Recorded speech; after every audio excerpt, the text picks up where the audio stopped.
I'd like to talk to you guys about something a little bit different amongst my collections, and that's the tea side of things. Most things I've been collecting up to date is that you've seen the coffee side. I've also got the tea side. Mostly I collect tea cups and tea sets. On the right here you can see is the English tea cups and teapots, and on the left here is the Asian side, which is Japanese and Chinese. You can see a very distinct difference in the coloring.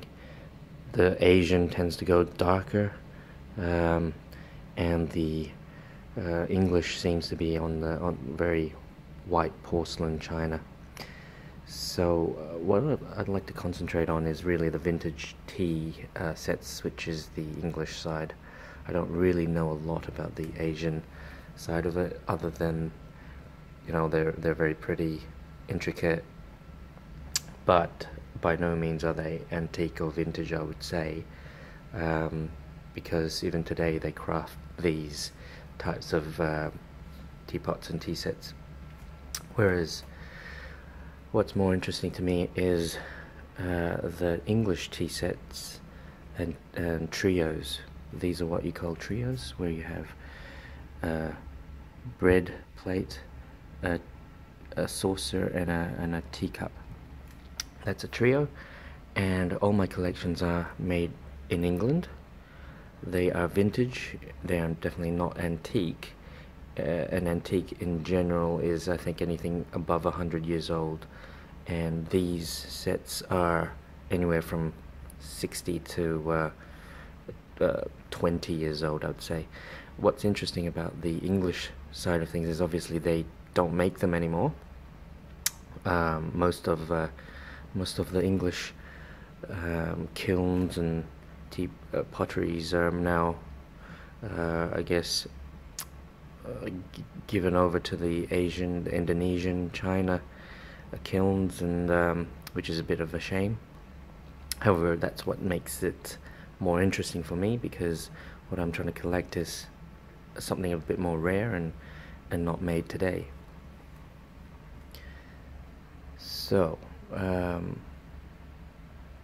just a little bit of tips on collecting vintage teacups and tea sets.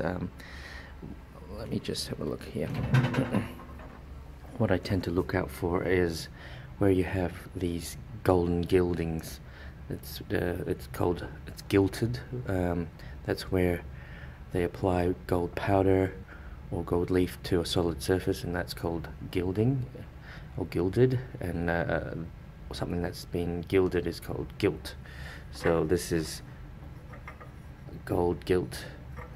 Now what I try to look out for is any kind of fading, which is not where you see here. That's just where the application is. That's normal. Now where I'll show you here a little bit more of a fading, and that's where you can see it's faded, right? Actually, on the tips, if I can show it,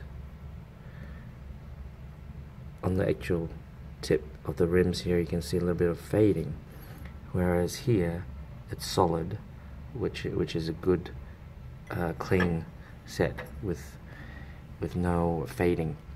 So when you go and buy something, just have a look at that, and that really just determines really the pricing, I guess. You know, a lot of these vintage collections is emotional. It's not of, you know, the collection is up to the buyer's value. Of course, the rarity of the vintage is also something that determines the price. Now, this is very popular old country roses, made by Royal Albert. It's by no means rare. It is actually very popular, and that's what makes it brings up their cost, because it is a very beautiful set, and it's a very popular set because of the fact that it is such a classic design. So all these are old country rose, including this one, and in fact I've got all these here are Royal Albert Royal Albert. This is Queen Anne, and that's Cockloaf underneath there.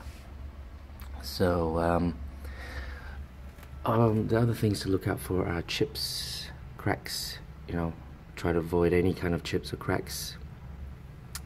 Now there will be hairlines sometimes just from use of hot and cold, and you know, and that kind of stuff. So those are the things that you need to look out for.